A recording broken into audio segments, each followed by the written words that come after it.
So,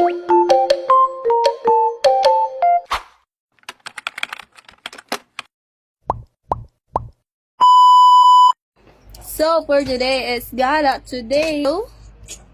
Arat na.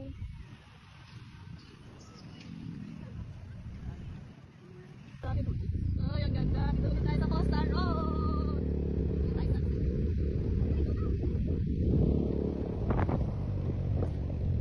Sexy ah. Kaso ano kayo?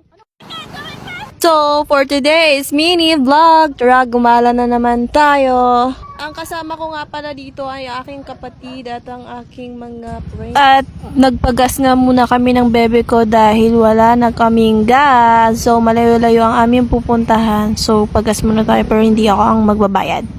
At huminto nga kami dito sa may gilid ng Petron para hintayin namin yung iba naming kasama na yung magjowa. Pero nagchat sila na sabi nila susunod na lang din daw sila katulad ni Utol Charles. So, kami ay lumargan na at tara na. Let's go!